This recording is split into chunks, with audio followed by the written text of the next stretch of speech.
entonces ya damos comienzo a los que somos, bueno, ya irán llegando porque sé que todavía falta gente. Pero bueno, esta sería la primera ponencia de las segundas jornadas de crecimiento. Las primeras las organizó la Equaldea UCM, que es digamos, la primera asociación universitaria que se fundó aquí en la Complutense, de carácter un poco ecologista, por el crecimiento, transición, etc.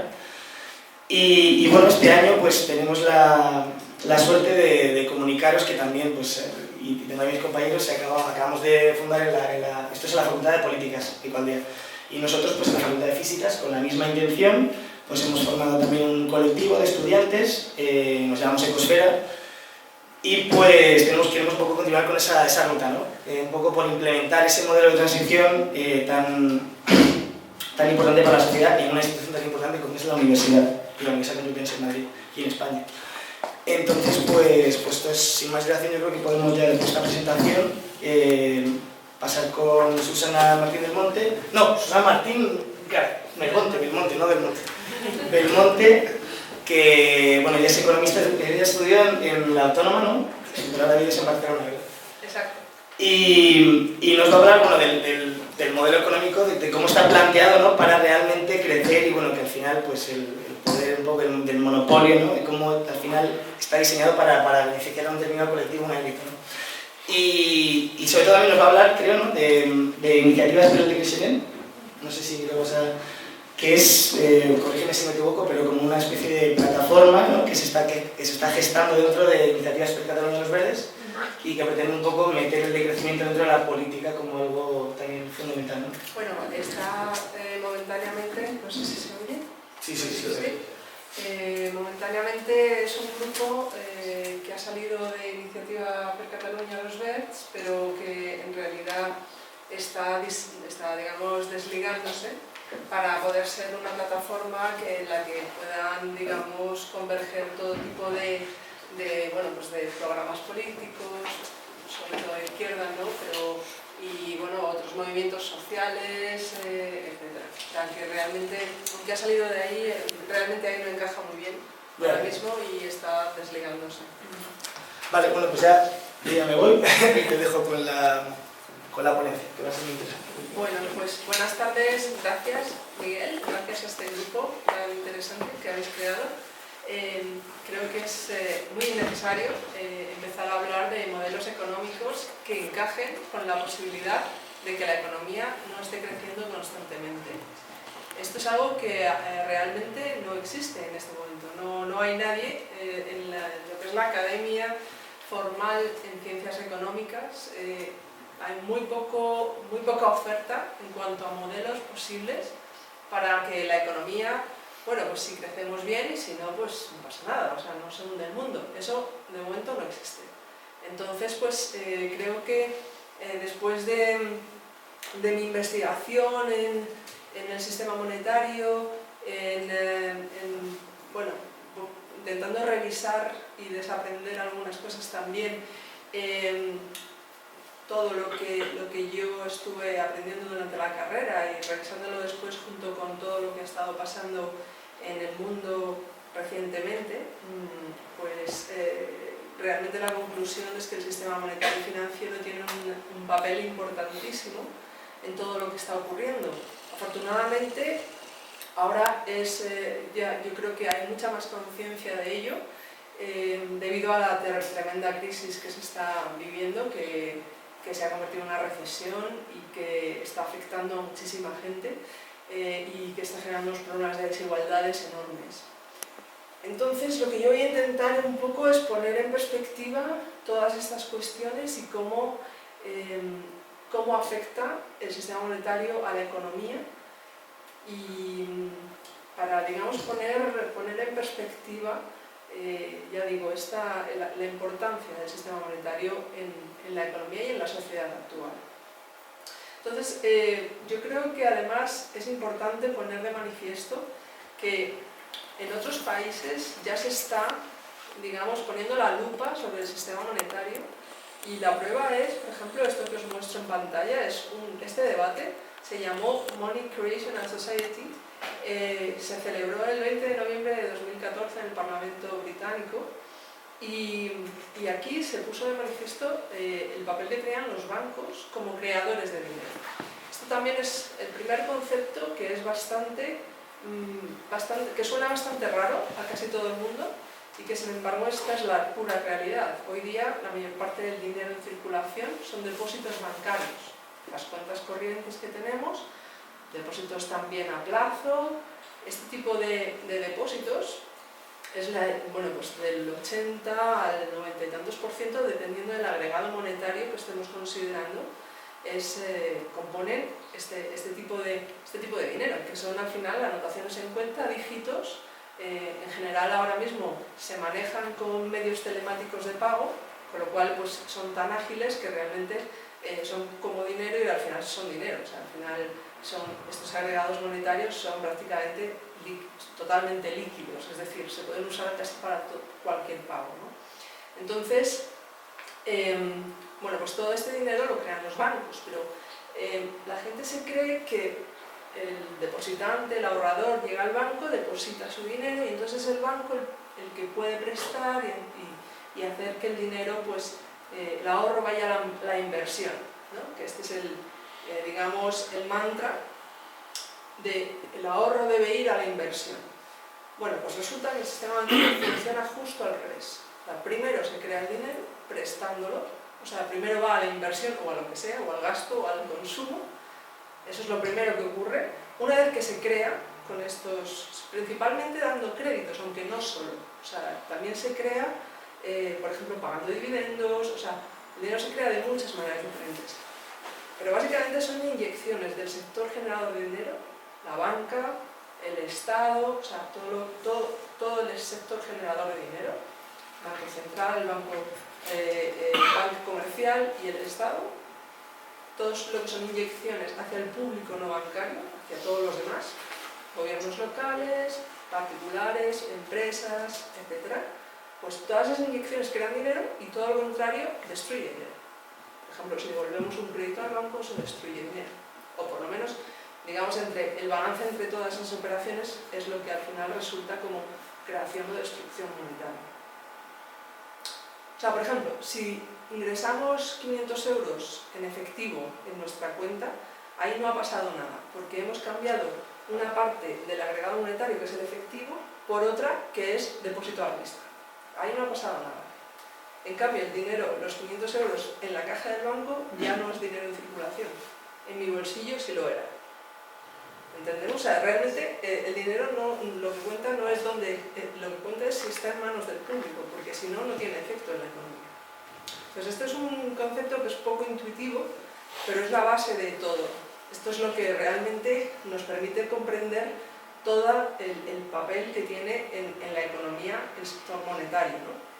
Entonces, al final, lo que vemos es que este tipo de cosas que en los libros de texto no se explican así, en económicas. Sin embargo, los bancos centrales sí que lo están empezando a explicar, sobre todo porque ya están recibiendo unas peticiones de responsabilidades muy en serio, como por ejemplo la reina de Inglaterra que preguntó, bueno, ¿y por qué esto no lo vio venir nadie, no? Entonces se quedaron todos los economistas ahí como diciendo, bueno, pues en realidad lo he visto venir bastante gente, pero no son los típicos economistas a los que se les saca en los periódicos como El País, como el Financial Times, son economistas, digamos, alternativos. Pero vamos, hubo varios como Steve King, Ann Pettifor, Dean Baker, hubo muchos economistas, Nouriel Roubini, que es un poco más notorio, que fueron, que sabían perfectamente que venía una crisis muy tremenda, ¿no? Entonces, una crisis de deuda en concreto, o sea, también decían por qué iba a venir la crisis, por la enorme burbuja de deuda que se estaba formando, ¿no? Entonces, bueno, pues esto ha obligado a los bancos centrales y a diversos organismos a investigar más en serio exactamente pues, qué pasa, por qué no concuerda nada, o sea, por qué las predicciones no tienen nada que ver con la realidad. Y entonces, pues, llegamos a este tipo de documentos que son una joya, donde nos dicen pues, estas cosas, como por ejemplo que en realidad los bancos no multiplican el dinero, que es lo que se pensaba, ¿no? Que los bancos cogen el dinero del Banco Central y entonces lo multiplican prestándolo, tal. No, o sea, es simplemente prestar todo lo que son estas inyecciones de dinero hacia el público no bancario, como los créditos, es creación monetaria. Luego ya se encargan de conseguir las reservas adecuadas y ya está, pero eso va después, normalmente. Vale, bueno, pues esto es, digamos, esto es un poco la traducción. O sea, la cuestión es que pasa al revés, como decía. O sea, primero se crea el dinero y luego, una que existe, los bancos efectivamente tienen que ocuparse de recuperarlo, para cumplir sus ratios, etc. Tienen que recuperar los depósitos si es que, digamos, yo recibo un crédito y hago una transferencia para pagar algo y desaparece, pues ellos efectivamente tienen que luchar por tener más depositantes para, digamos, mantener su ratio. Pero esto son cuestiones de cada banco individualmente, que ellos tienen que cubrir. Pero en el global, el dinero ha sido creado y por lo tanto está en el sistema. Está en un banco, está en otro, pero está. Por lo tanto, esto de que el ahorro tiene que ir a la inversión es algo que realmente no es así. O sea, lo que está ocurriendo es que cuando hace falta dinero se crea y punto. Cuando hay buenas expectativas económicas, cuando los bancos consideran que es adecuado, simplemente prestan el dinero y lo crean. ¿Pero qué pasa? Que lo prestan con intereses. Entonces, si nosotros empezamos a ver qué pasa con el dinero creado, que técnicamente se llama dinero crédito, que es el dinero que se crea a partir del crédito, y la deuda que se genera a partir de ese crédito, pues entonces, claro, hay que tener en cuenta que por cada euro creado dando un préstamo, esa inyección hacia el sector no bancario, hay un contrato que dice que hay que devolver un euro más intereses. O sea, inyección del público no bancario al sector generador de dinero, por lo tanto destrucción monetaria. Con lo cual, está claro que luego el banco también puede crear dinero dando dividendos a sus accionistas, pagando salarios a sus personal, etc. Pero todo lo que es referido al sistema crediticio es un mecanismo de crear deuda. Que luego se compense o no con otras partidas es otra cuestión, porque puede ser que dependa, y de hecho lo que pasa es que depende mucho de la época. O sea, de hecho el banco puede crear más dinero del que se destruye porque está dando más créditos, porque hay muy buenas perspectivas económicas. Pero puede que no sea así. Entonces, o sea, digamos que si analizamos solo lo que es creación y destrucción monetaria referente al crédito, si nosotros en el año 1 tenemos este crédito, que el agregado del sistema, o sea, sumando todos los créditos, tenemos esta cantidad, resulta que al año siguiente tenemos esta deuda y solo esta cantidad de dinero del año 1. Entonces pedimos un crédito mayor, entonces tenemos esta deuda. Y al siguiente año pedimos un crédito mayor y tenemos esta deuda. Y entonces esto es un proceso exponencial. Entonces yo lo que quería era enseñaros un vídeo, que aunque está traducido así un poco raro, pero yo creo que es muy ilustrativo. Así es exactamente el ritmo al que tiende a crecer nuestro sistema económico, porque ese es el ritmo con el cual tenemos que devolver los intereses. Entonces, claro, eso nos supone algunos problemas. Al final, exactamente esa gráfica la estamos viendo en lo que es este gráfico que es el real del Banco Central Europeo, de lo que es el efectivo, o sea, dinero en circulación, el agregado monetario más básico, el M1, ¿no? Efectivo y depósitos a la vista. O sea que realmente ahí vemos esa tendencia al crecimiento exponencial. Pero ¿qué pasa? Que hay parones, o sea, porque lo que ocurre es que, bueno, esto es la tendencia al crecimiento, digamos, que hemos visto antes. Bueno, lo que estaba explicando es que de vez en cuando esto afortunadamente se para, porque si no el planeta estaría ya, digamos, por las nubes, pero claro, una cosa es que no se pueda cumplir y otra cosa es que la tendencia no sea esta. La tendencia es esta. Como no se puede dar, no hay nada que crezca al ritmo al ritmo de crecimiento exponencial en el mundo físico, excepto los tumores, creo. Los tumores, las plagas, cosas que crecen durante un tiempo y por supuesto enseguida mueren. O sea, o muere, digamos, el huésped, algo, el fin es la muerte. Entonces, pues al final eso se para, ¿no? Aquí está, digamos, lo que es el desglose del dinero crédito frente al efectivo, una comparativa de deuda frente al dinero. En la columna pequeña veis el dinero en Estados Unidos, M2, un agregado monetario un poco mayor, y la deuda en dólares que hay ahora mismo. Bueno, ahora mismo en 2012. Bueno, entonces, como resumen, esta tendencia al crecimiento exponencial, restricciones crediticias, porque ¿qué ocurre? Cuando se ve que el sistema económico, la economía real, no puede crecer a este ritmo, lo que empieza a pasar es que los bancos empiezan a dejar de dar créditos.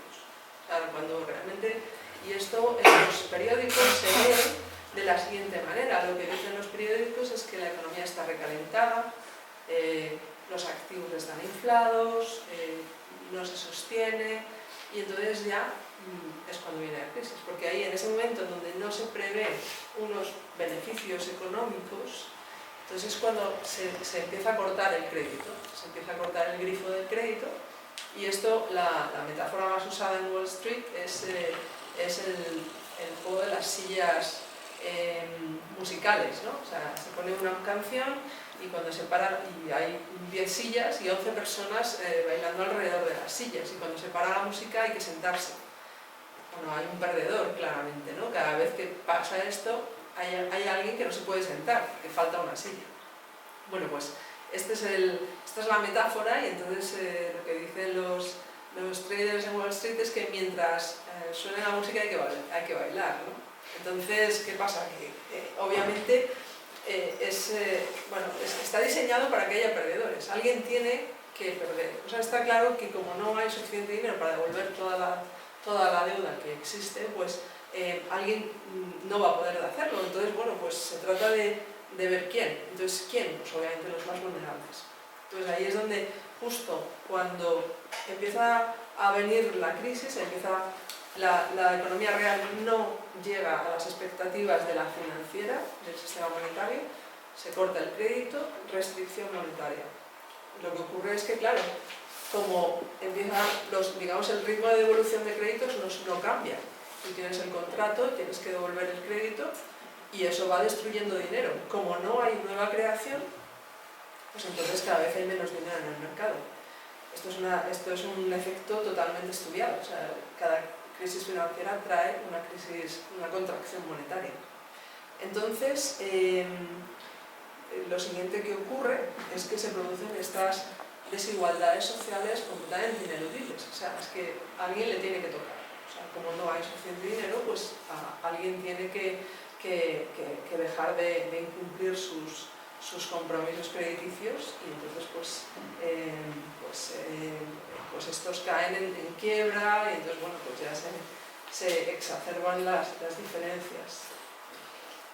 Y luego pues tenemos este otro efecto que ya ha sido señalado, que es el tema de que quién es el listo que coge y dice al sistema financiero: oye, no hagas esto, no hagas lo otro, cuando realmente todos, si tú eres un político y lo que esperas es obviamente que las cosas vayan bien, porque nadie vota a un político cuando hay paro y recesión, pues obviamente necesitas que el sistema crediticio esté cumpliendo esta máxima de dar crédito y de que la economía crezca, etcétera, etcétera. Entonces, digamos que no puedes estar dependiendo de eso, que es vital para cualquier mandato político, y a la vez regular al sistema financiero. El resultado es que el sistema financiero al final ha estado cada vez más desregulado hasta hoy. Está habiendo una vuelta a la regulación, veremos lo que dura, porque realmente al final esto es como una fuerza enorme que realmente es muy difícil de parar. O sea, Alan Greenspan, cuando le preguntaron por qué había desregulado y tal cual, dijo, no, es que esto es lo mejor que puede haber, es que la desregulación ha obrado maravillas con el crecimiento económico. Y es que al final, pues claro, si al final empiezas a permitir que se den créditos a gente que no puede pagar, porque luego vas a paquetizar las deudas en activos, etcétera, etcétera, pues, y los vas a sacar a bolsa y entonces eso se va a vender una vez más. O sea, cuando realmente estás basando todo el crecimiento en una especulación, una burbuja especulativa que además se multiplica a sí misma, pues, pero claro, los números más o menos, al menos a nivel macro, los números salen, pues claro, todo eso nadie lo quiere tocar. Y es muy complicado de manejarlo a nivel político. Lo estamos viendo ahora mismo, realmente. O sea, llevamos ya muchos años con una atonía económica enorme y, sin embargo, la gente sigue diciendo que hay que volver a crecer, que hay que volver a crecer, que hay que volver a crecer. Y es porque realmente con un sistema monetario así es que no tienes otro. O sea, o creces, o cambias el sistema monetario, ¿no? Entonces, bueno, no quiero dejar de mencionar un tema súper importante, son los efectos distributivos, al menos los que se han podido observar. Es decir, los efectos distributivos de todo este funcionamiento del sistema monetario lo que prueban es que el sistema monetario es un tema profundamente político, porque al final se trata de quién se lleva qué en el proceso de lo que es la economía, ¿no?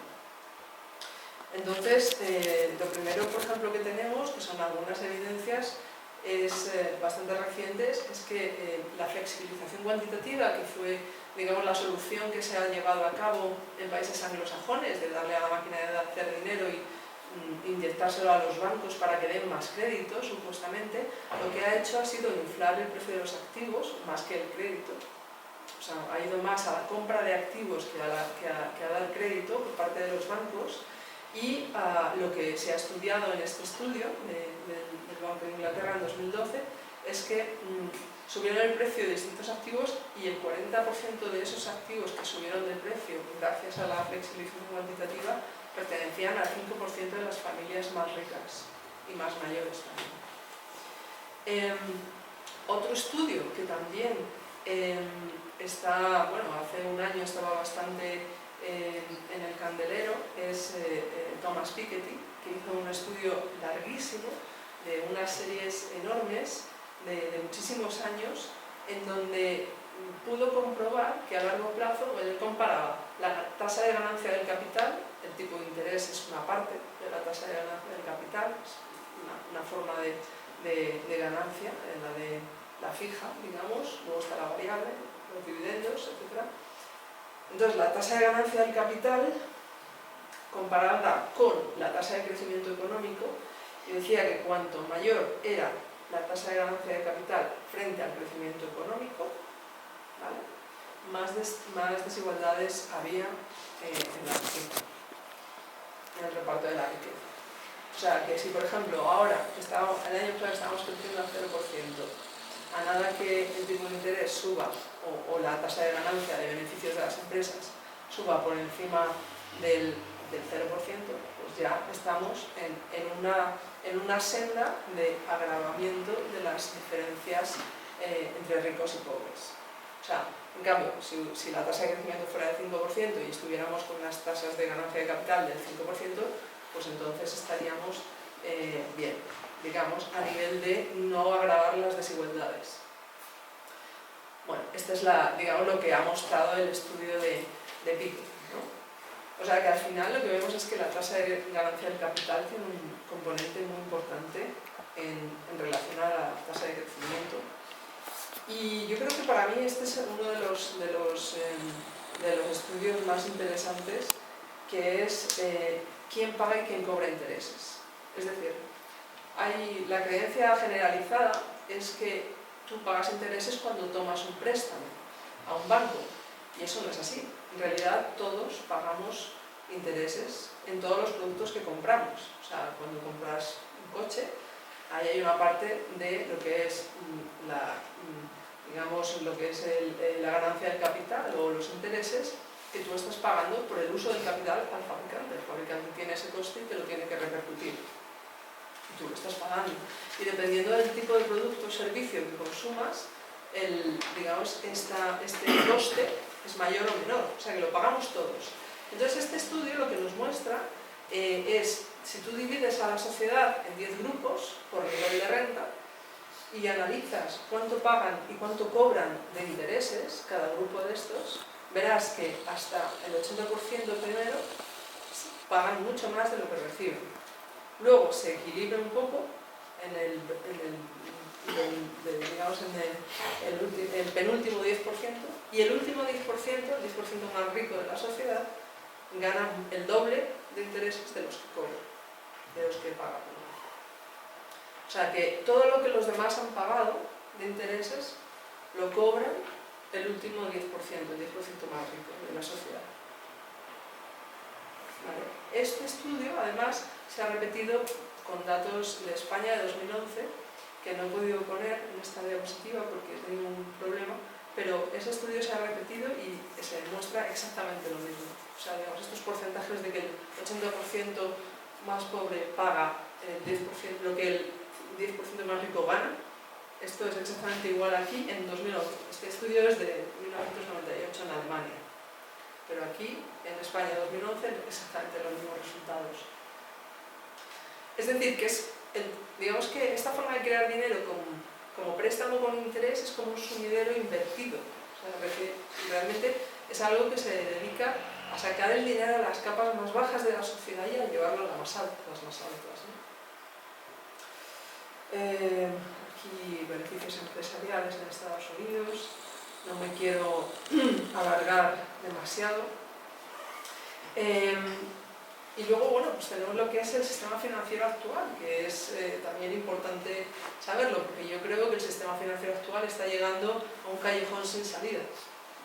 Porque obviamente no puede estar más claro que es totalmente inestable a nivel sistémico, porque cada una de estas crisis, o sea, cada vez que no es capaz de crecer al ritmo exponencial, se para. Entonces eso es una crisis financiera, una contracción monetaria, exacerbamiento de las diferencias entre ricos y pobres, pero sobre todo una crisis financiera, más. Y bueno, son como 200 en el último siglo. O sea, cada vez hay una tendencia mayor, porque cada vez se acelera más, cada vez es más eficiente. El sistema financiero actual, lo que le pasa es que es demasiado eficiente.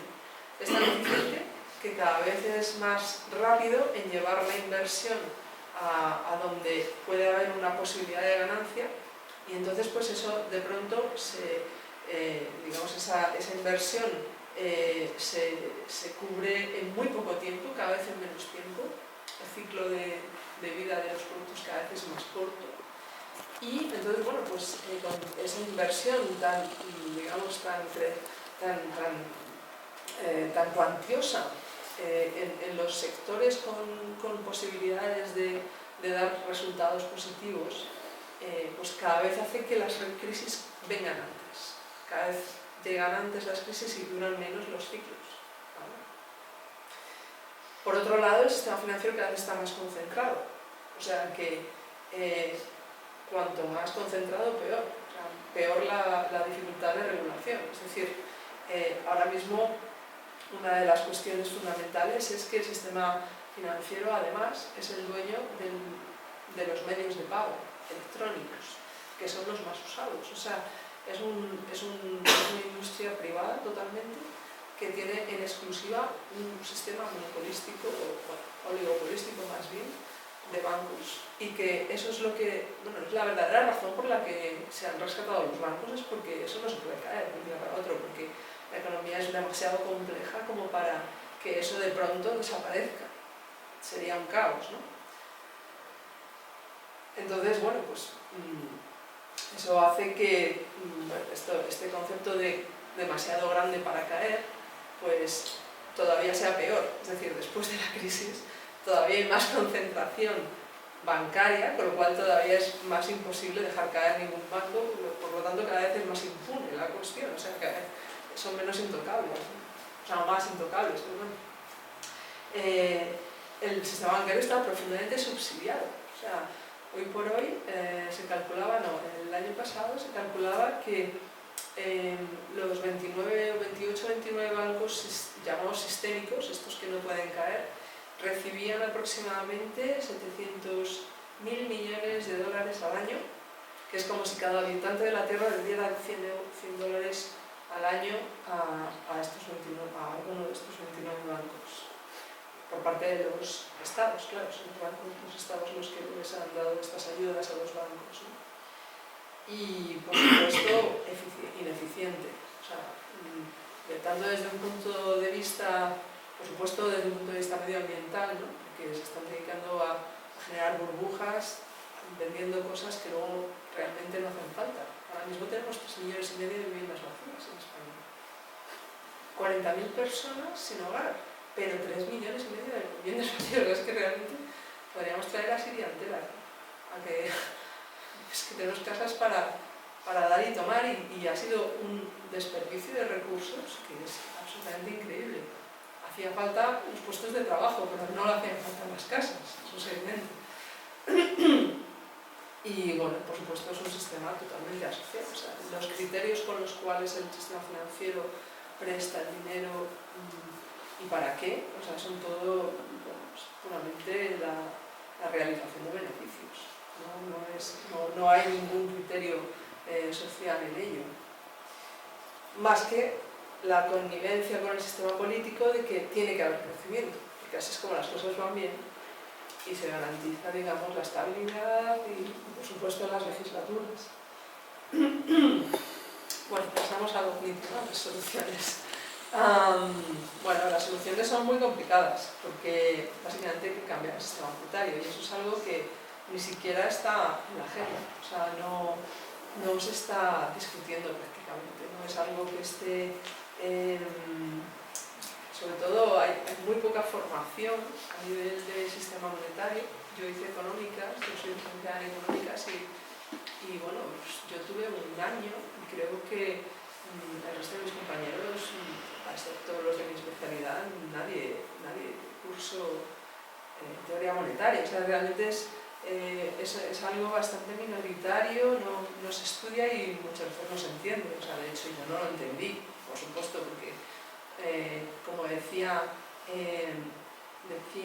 Henry Ford, el de los coches, decía, está bien que la gente no sepa cómo funciona el sistema monetario, porque si no habría una revolución mañana por la mañana.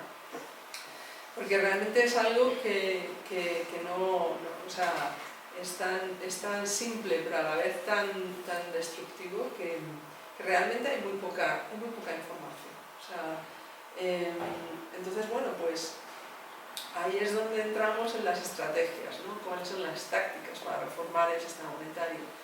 A nivel político ni siquiera es un tema de discusión, o sea, ya digo, no es algo que aparece en los puntos de los programas políticos. Está normalmente en manos de los técnicos, que se supone que ya saben cómo funciona y que lo hacen muy bien, y bueno, se considera una cosa técnica, cuando realmente algo que depende de lo que depende tanto la distribución de la renta, es un error dejarlo en manos de un técnico, por bueno que sea. Es decir, es un tema político 100%, porque depende, o sea, si estás viendo cómo hay desigualdades sociales, cómo genera unas transferencias de recursos tan enormes de las capas bajas a las capas altas de la sociedad, todo esto es un tema 100% político. Entonces, de ahí un poco la complejidad, el hecho de que no esté en la agenda política, ¿no? Entonces esto es un poco, yo creo que ahí realmente por eso hay dos estrategias claramente. O sea, por un lado la reforma monetaria sería la posibilidad de que desde el sistema político se cambiara la forma en que funciona el sistema monetario, que no es salirse ni entrar del euro, que mucha gente, no, salir o entrar. Hace, yo creo, 3 años era imposible que no te hicieran la pregunta, salir o entrar del euro, pero es que realmente aquí la cuestión no es si estás en el euro, en el dólar o en la libra, sino cómo funcionan todos esos sistemas. Y todos esos sistemas funcionan igual. Funcionan todos exactamente igual, como acabo de explicar. No hay ninguno que funcione diferente. Entonces, la cuestión de la reforma monetaria es crear dinero sin intereses, en punto, en primer punto. Esto sería esencial para un sistema que no esté obligado a crecer. Un dinero que se cree sin intereses permitiría que tú, si necesitas crecer, creces, y si no necesitas crecer, pues no creces, no pasa nada. Pero con intereses estás obligado a crecer, porque necesitas generar esa renta monetaria, y claro, si no se sostiene en lo real, llega un punto en donde se queda cojo, ¿no?, el tema. Entonces, esa reforma monetaria, como digo, por las enormes dificultades que son sobre todo la falta de demanda social, porque es que nadie lo está pidiendo, o sea, porque muy poca gente lo conoce, este problema. Pues al final ha derivado en una segunda, digamos, derivada, que es las monedas complementarias. Es decir, gente desde comunidades que se pone de acuerdo para utilizar una moneda y generalmente sin intereses, obviamente, ¿no? Voy a poner aquí un ejemplo simplemente para ilustrar, ¿no? Esto es otra cosa que es increíble que no lo sepa nadie, ¿no? El birr es una moneda que se creó en Suiza en el año 34, después de la Gran Depresión. Esto fueron 17 empresarios que empezaron a preguntarse por qué les tenía que afectar a ellos que Wall Street se hundiera, a ellos en Suiza. En su cantón suizo resulta que de pronto, claro, no es suficiente dinero, hay una contracción monetaria, obviamente, porque las perspectivas, según los bancos, no eran buenas. Claro, ellos estaban teniendo en cuenta su panorama global, no el del cantón suizo X. Y claro, de pronto las perspectivas no son buenas, no prestan dinero, contracción monetaria y por supuesto recesión. Y entonces, bueno, pues estos empresarios se pusieron de acuerdo y formaron este círculo de confianza en el cual ellos se prestaban entre ellos. O sea, crearon una moneda y con esa moneda ellos se compraban los unos a los otros. Aquello fue creciendo y bueno, pues hoy por hoy, pues 80 años después, tiene 60.000 socios, que son pequeñas y medianas empresas suizas, productivas, todas. Factura pues 1.500 millones de francos suizos al año, perdón, esto está mal, son 1.500 millones de euros, son 3.000 millones de francos suizos al año, la fecha, digamos, el dato. Y luego hay estudios que también están disponibles, que se pueden descargar, que demuestran que, claro, ¿qué ha ocurrido durante estos 80 años? Lo que ha ocurrido es que cuando el franco estaba bien y las cosas iban bien, pues la gente dejaba de usar el birr, ¿no? Aquellos, pues, si había crédito fácil, las cosas iban bien, pues claro, el franco suizo al fin y al cabo es más práctico, puedes comprar de todo y es convertible a cualquier divisa, ¿no? Lo que el birr no es, claro, el birr es solo válido en el círculo de los empresarios, que aunque sea grande, pues es un círculo limitado, ¿no? Entonces, pues en épocas de bonanza más o menos se separaban, el número de socios se mantenía, y lo que ocurría es que cuando llegaba la siguiente crisis financiera volvía a crecer, porque volvía a ser necesario complementar la masa monetaria menguante de la contracción monetaria de la crisis con nueva masa monetaria creada, por supuesto, de la nada. Aquí no había respaldo en moneda oficial ni ningún otro tipo de cuestión, simplemente era generar moneda según las necesidades de este colectivo, respaldado pues, con el crédito mutuo. Al final, pues cada cual tenía su inventario con sus productos ahí y bueno, pues digamos que en base a esos productos vendibles emitía estos títulos que le permitían pues comprarlo de otros y que a su vez esos otros compraran la mercancía de ellos y salir un poco de la atolladero, ¿no? Entonces, pues este ha sido el efecto del birr durante todos estos años. Como consecuencia, desde 2008 y muchas veces antes, ha habido otros movimientos de monedas complementarias que han empezado a surgir precisamente tras la crisis, pues para emular esta solución tan buena que hubo en Suiza. Hubo otros intentos también. También hubo un intento que lo cerraron cerraron en Austria, el Borgel, el Loara, o sea, ha habido intentos que en su día se cerraron. En Suiza, por alguna razón, no consiguieron cerrarlo y ha sobrevivido 30 años. Pero bueno, estos otros son ejemplos también. Y al final, pues, se trata de bueno, pues de sistemas de moneda complementaria que permiten, digamos, por un lado, concienciar a la gente, hacer que la gente tome conciencia de que otro sistema monetario es posible. Eso es lo más importante, yo creo, porque ahí es donde estamos con muy poca conciencia de la gente, ¿no?, de este problema.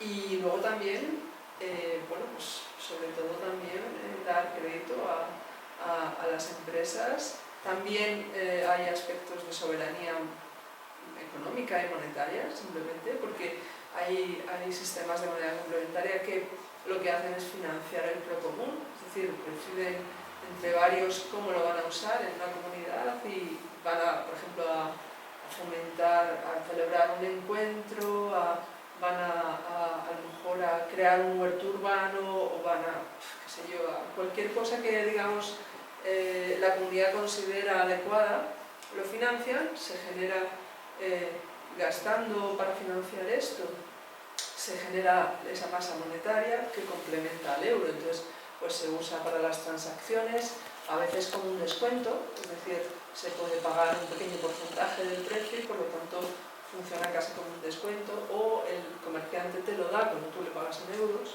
Aquí en Madrid está el Moniato, del mercado social, de la economía social y solidaria. O sea, hay este tipo de iniciativas que permiten, pues, alcanzar estos objetivos, ¿no? Y yo creo que aquí lo interesante es que ahora vosotros planteéis las dudas